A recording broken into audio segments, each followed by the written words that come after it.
Hi, I'm Dr. Daniel Brubaker. Welcome back to Variant Quran. Today I'm going to be answering some of your questions from previous videos, so stick around.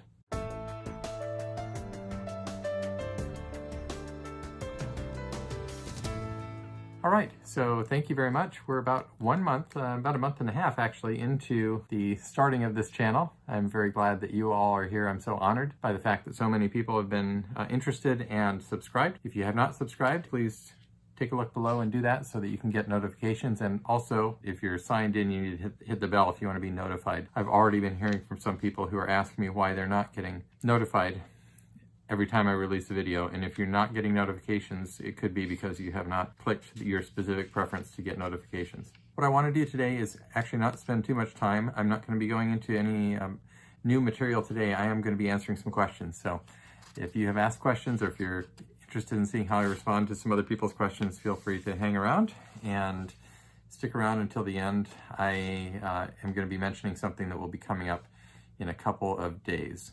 I'll be mentioning it very cryptically so that you, to pique your interest. Well, I have received some comments on the videos, and I've responded on the comment threads on the various videos, but wanted to pick out a few. All right, so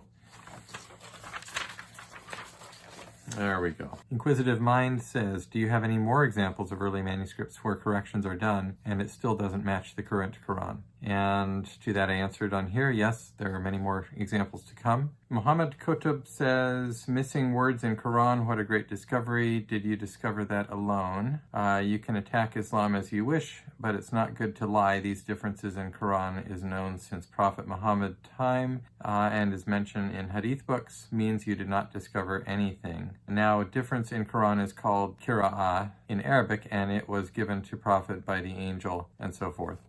So what Muhammad here is saying is that he is thinking that what I have talked about and described is the same thing as the Qira'at. And there are a couple things we need to talk about in that regard. So the Qira'at are something that are not the same thing as a difference in the consonantal skeleton of the Quran text. And so when we talk about Qira'at, now some of the different readings do involve a difference in the Rasim text, but for the most part, when we're talking about the different readings, we're not talking about differences in the skeletal text, what we call the Rasim of the Quran. And so Muhammad might not have, Muhammad Kutub, who asked me this, well, he shares the name with somebody else who's very famous there. I just noticed that, although he spells it differently.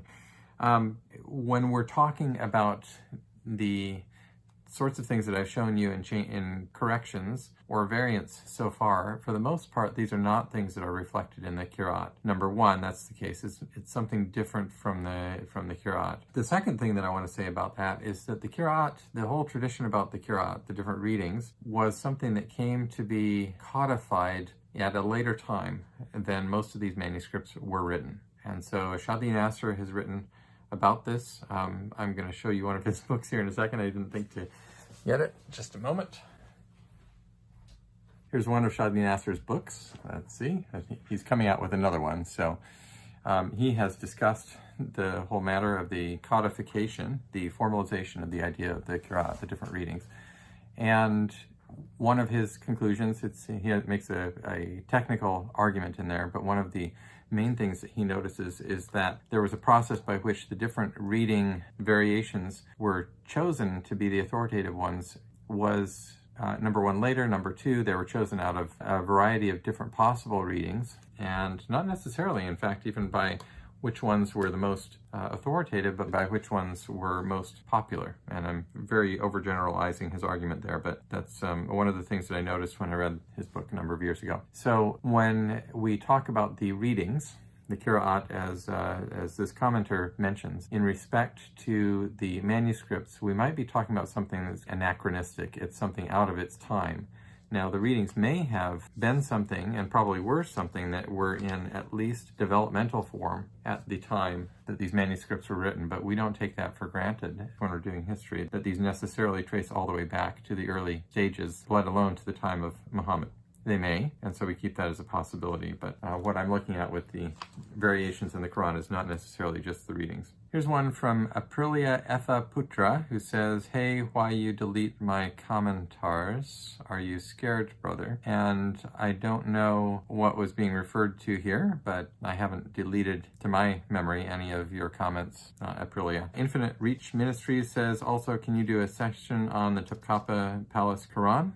Yes, I'll be happy to do that. Blurst of Time says, this is the start of something beautiful. Thank you for your service. Well, thank you for the comment, and thank you for the nice thought there. Bo Rudder says, philologists rock. This is awesome. Thank you very much. Somebody whose name is written in Korean, and I can't read Korean, although I one time tried to learn it. I did learn a little bit of Korean. Says, can you make subtitle for this video? Because I cannot understand some words. And I will try to, I'm not sure quite how to make a subtitle for the videos. I think there's a way.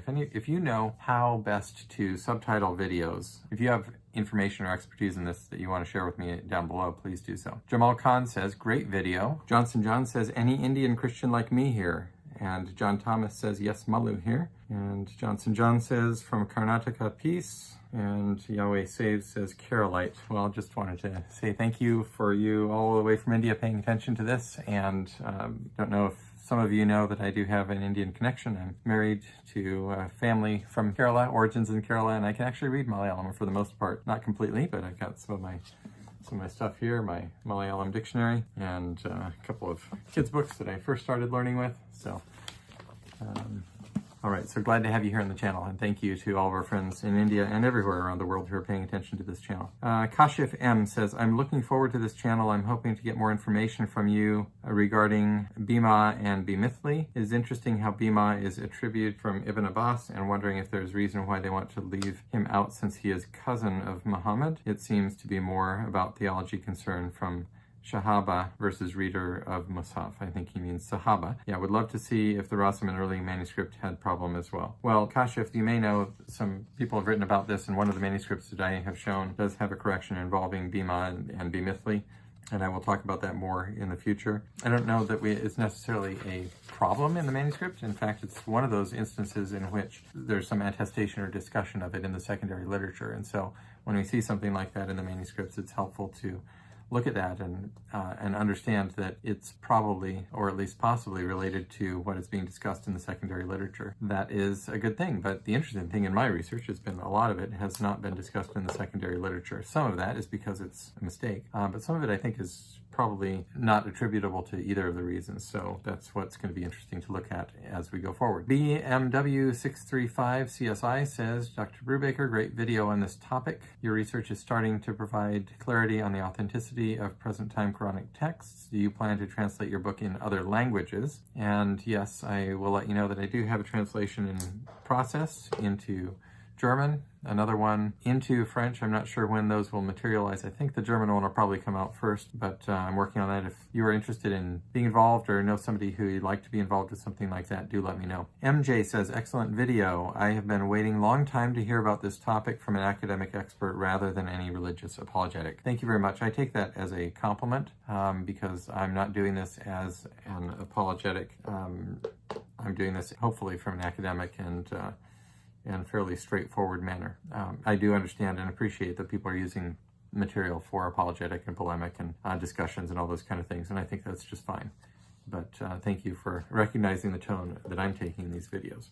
Maximiliano Dent says, I have been waiting to watch this for the last 20 years. Well, thank you very much. And how did you know I was coming 20 years ago when you started to wait to watch for this? But thank you so much. Enter Elohim says, video quality and sound quality is top-notch. Congratulations. Lighting have a warm feeling. Lovely. So thank you very much for that.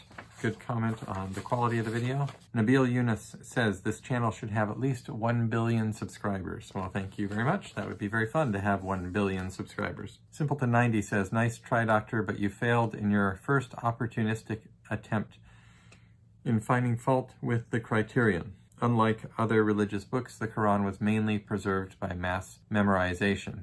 And this is an interesting thing because what Simpleton90 is saying here is that there was an oral tradition that went all the way back to the time of Muhammad, and that this was the way that the Quran was transmitted through oral memory. In other words, Muhammad spoke the verses, they were memorized by those around him, and then they were collectively passed along orally, and that this was the prime way that they were passed along before eventually being written down, but that the written manuscripts only ever formed a secondary form of transmission, that there was primarily transmitted orally. Now, this is a theory. I just want to point that out. It's a theory. It is embraced as the true way that it was transmitted, and it may have been the way that it was transmitted, but what I am doing, I just want to make it clear with my work, is testing that to see if it makes sense when compared with the physical evidence. So we do have witnesses. We don't have any of the people alive today who were alive at the time that the Quran came into being, who can tell us their testimony. We have some things that were written down that were related through what's called an isnad, a chain of transmitters. But even those things are things that, you know, if my father told me that his father told him that his own father, his great-grandfather told him something, that may be true, but it may also not be true. We do, however, have some witnesses that go all the way back to the 7th century, for example, and those witnesses are called manuscripts. They were written down, and so they provide us with solid evidence of something. And so that's what I'm doing by looking at this.